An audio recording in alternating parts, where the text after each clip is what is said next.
어떠셨어요, 여러분? 동영상 아이들의 감사 메시지 저절로 흐뭇한 미소가 막 나오시죠? 근데 한편으로는 혹시 그런 마음 가지신 분 계실지 모르겠어요. 애들 그거 감사의 의미도 모르는데 그 억지로 그 연출해가지고 그런다고. 근데 여러분 따지고 보면, 그렇게 따지면 애들뿐만 아니라 어른도 마찬가지일 수 있습니다. 그렇잖아요? 감사가 좋은 건 아는데, 감사 나쁠 건 없는데, 뭐 감사절이라고 해서 감사하면서 억지로 하는 감사, 그게 무슨 의미가 있냐? 왜냐하면 우리 삶 돌아보면 올 한 해 참 힘들었잖아요. 어려웠잖아요. 모진풍파, 경제적으로도 어렵고. 그러니 감사는커녕 푸념이나 불평이 먼저 나올 수도 있단 말입니다. 근데 감사, 그게 어떻게 지금 이 순간에 하나님 앞에 올려드릴 수 있느냐? 여러분, 우리가 왜 감사해야 할까요? 하나님께서 그렇게 원하시기 때문입니다. 성경을 보면 감사의 절기 친히 제정하신 분이 하나님이십니다. 구약성경 신명기를 가보면 16장에 하나님께서는 감사의 절기를 직접 제정하시고, 그리고 감사의 예물도 아낌없이 드리라고 그렇게 말씀하세요. 신명기 16장 16절과 17절 이런 말씀이 있어요. 제가 봉독해 보겠습니다. 너희 가운데 모든 남자는 1년에 3번 곧 무교절과 칠칠절과 초막절에 내 하나님 여호와께서 택하신 곳에서 여호와를 배웁되 빈손으로 여호와를 배웁지 말고 각 사람이 내 하나님 여호와께서 주신 복을 따라 그 힘대로 드릴지니라. 여러분, 이 말씀 어떻게 들리십니까? 하나님께서 지금 받은 복을 따라서 힘 닿는 대로 예물도 드리라고 말씀하십니다. 여러분, 이 말씀 어떻게 들리세요? 어떤 면에서 하나님다워 보이지 않아 그렇게 들리실 수도 있어요. 아니, 천지를 창조하신 하나님께서 말입니다, 엎드려 절박하시고 우리한테 뭐 감사를 받으려고 하실까요? 우리로 하여금 힘 닿는 대로 헌물까지 하라고 그렇게 말씀하시잖아요. 여러분, 이유는 단 하나입니다. 하나님께서는 우리로 하여금 감사를 배우기를 원하십니다. 우리가 감사하는 삶을 살아가길 원하십니다. 그래서 직접 감사의 절기를 만드시고 감사의 제사를 올리라고 하시고 감사의 예물도 드리라고 말씀하시는 거예요.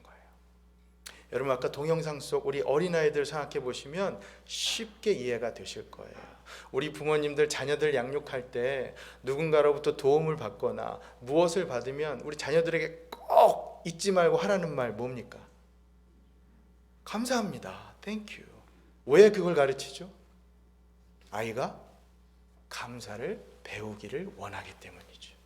우리 하나님 아버지께서도 똑같은 마음으로 우리에게 말씀하시는 겁니다. 당신께서 뭐가 모자라서 뭐가 아쉬워서 너 나한테 바쳐라, 그렇게 말씀하시는 게 아니에요. 그렇죠? 다만 너희들은 내가 베푸는 은혜 안에 살아가는 존재란다, 그걸 깨닫고 감사를 올려드리길 원하시는 하나님의 마음 때문에 우리가 감사하며 살아가야 한다라는 것이지요. 사랑하는 여러분, 지금 우리에게 그 감사가 회복될 수 있기를 바랍니다. 그 감사가 여러분 삶 가운데 넘쳐날 수 있기를 진심으로 소망합니다. 지난 수요일이었습니다. 제가 한 주간 좀 쉼을 가졌는데 사실은 하나님께서 깊은 깨달음을 주신 일이 있었어요. 저희 둘째 아이가 1년에 한 번 재활, 신경 수술 의사를 만나 검진하는 날이었습니다. 아시는 분은 아시겠지만 제 아이는 지금 하이스쿨 시니어 나이지만 선천적으로 뇌성마비 그 병 때문에 그렇게 태어나서 다른 아이와 달리 성장이 정상적이지 못합니다. 그 등이 굽었어요. 그 등이 굽어서 이 갈비뼈가 내장 기관을 다 누르는 상태가 되기 때문에 의사의 말로는 수술을 할 수도 있겠다라는 말을 작년에 그렇게 얘기를 들었어요. 그리고는 1년 동안 아이에게 이제 꼿꼿하게 성장할 수 있도록 그 통처럼 되어 있는 장비, 기구가 있습니다. 그걸 씌워서 아이의 성장, 발육 상태를 좀 보자 하고 지난주에 이제 만났던 날이었습니다. 1년이 지나고 어떻게 해야 할까? 엑스레이도 찍고 발육 상태도 확인하고 그렇게 의사의 소견을 최종적으로 듣는데 제 아내와 제가 얼마나 감사했는지 몰라요. 다행히 아이가 수술을 받지 않아도 된다는 얘기를 들었어요. 여러분, 그 말을 듣고 1년 후에 다시 상태가 어떤가 또 지켜보자. 그 말을 듣고 병원을 나섰는데 제 마음이 정말 기쁘고 정말 감사했습니다. 그냥 저절로 제 입에서 감사합니다 터져나왔어요. 제 아내도 그러더라고요. 의사가 그 얘기할 때 Thank you God 그렇게 했대요. 기적이라고 의사가 얘기할 정도로. 근데요, 이 일이 있고 난 후에 제가 새삼 깨닫게 됐습니다. 감사라는 거 그거 억지로 하는 거 아닙니다. 사실 억지로 할 필요가 없습니다. 제 경우만 봐도요, 은혜를 깨닫게 되니까 감사가 저절로 나오게 되더라고요. 정상적인 아이라면 전혀 감사할 일이 아니거든요. 등이 굽어서 수술을 할 수도 있고 하지 않을 수도 있던 그 상황에서 하지 않아도 된다는 말을 들었을 때 저한테는 그게 감사가 됐어요. 왜냐하면 그 안에서 하나님의 은혜를 깨닫게 되었기 때문입니다. 사랑하는 여러분, 감사는 조건이 아닙니다. 상황도 아니고요. 그럼 감사는 무엇이냐? 감사는 은혜입니다. 감사는 은혜가 깨달아질 때 자연스럽게 올려드릴 수 있는 또 하나의 은혜입니다. 그럼에도 불구하고 우리는 늘 감사에 대해서 생각해 볼 때 늘 조건들을 먼저 생각해 봐요. 올 한 해 감사할 것이 무엇이냐 쭉 적어본다고 하면 내 조건과 상황이 바뀐 것을 쭉 먼저 나열하죠. 직장이 잘 됐고, 사업이 잘 됐고, 건강이 회복됐고, 그런 식으로 우리는 하나하나 감사의 제목들을 적어갑니다. 하지만 여러분, 성경이 말씀하는 감사는 그런 감사가 아닙니다. 조건으로 말미암는 감사가 아닙니다. 왜냐하면 똑같은 조건이라도 누구는 감사할 수 있고 누구는 감사하지 못하는 경우가 생기거든요. 똑같은 교회라도 누구는 감사하며 다닐 수 있고 누구는 감사하지 못하며 다닐 수 있어요. 그런 여러분, 감사는 은혜입니다. 어떤 조건이든 감사로 여길 수 있는 그 마음, 어떤 상황이든 은혜로 여길 수 있는 그 믿음, 결국 감사는 은혜와 뗄래야 뗄 수 없는 관계라는 것이죠. 그러니 여러분, 사랑하는 우리 임마누엘 성도 여러분, 추수감사절인 오늘 저는 다른 무엇보다 여러분들께서 하나님께로 받는 그 은혜를 실감하는 날 되실 수 있기를 바랍니다. 은혜를 은혜로 깨닫고 그래서 감사할 수 있고 그 감사와 은혜를 실제로 누리는 감격이 우리에게 있기를 예수님의 이름으로 간절히 축복합니다. 아멘.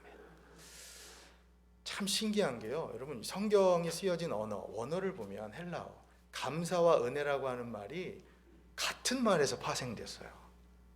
그러니까 사춘격의 말이에요. 그러니까 감사라는 말이 은혜라는 말과 항상 같이, 은혜를 깨달은 자가 감사할 수 있는 것이고 감사하는 사람도 결국 은혜를 받아 누리는 사람이라는 것이죠. 자, 오늘 이 원리를 본문 속 비유를 통해서 한번 차근차근 간단하게나마 여러분과 좀 나눠보려고 합니다. 자, 본론으로 들어가서요, 오늘 말씀 포도원 품꾼의 비유로 알려진 말씀입니다. 마태복음에만 실려진 비유인데 천국에 관한 비유입니다. 천국. 주제는 아주 심플해요. 은혜입니다. 다시 말하면 천국에 우리가 들어갈 수 있는 유일한 이유, 우리가 하나님 나라를 누리며 살아갈 수 있는 유일한 이유, 먼저 된 자나 나중된 자나 그 포도원에 들어갈 수 있는 유일한 이유, 그것은 다름 아닌 하나님의 은혜라고 하는 것이죠. 스토리 라인을 보면 그래서 여러분 다 아시는 얘기죠. 한 포도원 이 주인이 등장하죠. 이 사람이 장터에 나가서 놀고 있는 사람들 한 사람 한 사람 불러서 자기 포도원에 이제 품꾼으로 들여보냅니다. 총 5번을 불러요. 제일 먼저 이른 아침, 그러니까 이제 새벽 6시쯤 됐을 겁니다. 그렇게 먼저 보내고, 그 다음 이제 오늘 우리의 시간으로 생각하면 오전 9시, 12시, 3시, 그리고 제일 마지막에 5시, 1시간 남겨놓고 그렇게 포도원으로 들여보냅니다. 나중에 품삯을 계산할 때는 그 사람들 모두 다 또 동일한 품삯을 받죠. 그러니까 먼저 들어온 품꾼들이 어떻게 됩니까? 불평하죠. 이 원망하는 거야. unfair하다는 거예요. 그렇죠? 충분히 우리가 이해가 되는 말이죠. 이 세상의 논리, 경제의 논리 아닙니까? 자, 그들의 모습이 어땠는가?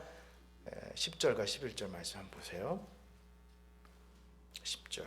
먼저 온 자들이 와서 더 받을 줄 알았더니 그들도 한 데나리온씩 받은지라. 11절. 받은 후 집 주인을 원망하여 이르되. 보세요, 여러분. 품꾼들이 원망한다는 얘기가 나옵니다. 불평하죠. 하지만 여러분, 찬찬히 생각해 보십시오. 먼저 들어온 품꾼들은 감사가 없는 그런 상황이었습니까? 아니죠. 그들도 당연히 감사해야 하는 상황이었습니다. 오늘 성경 읽어서 여러분 아시겠지만 이들도 장터에서 놀고 있는 사람들이었습니다.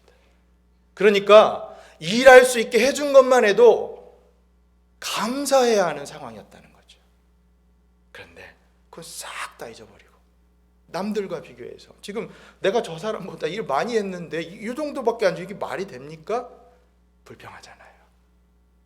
감사가 싹 잊어져 버렸습니다. 자, 여러분, 이것이 바로 오늘 말씀 비유의 주제입니다. 하나님 나라는요, 이렇게 세상적인 논리, 경제적 논리로 작동되는 나라가 아닙니다. 하나님 나라는 은혜의 원리로 작동되는 나라입니다.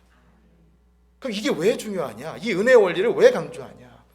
그 은혜의 원리를 알고 살아가는 자들, 하나님의 은혜를 누리고 살아가는 자의 특징이 바로 감사라고 하는 것입니다.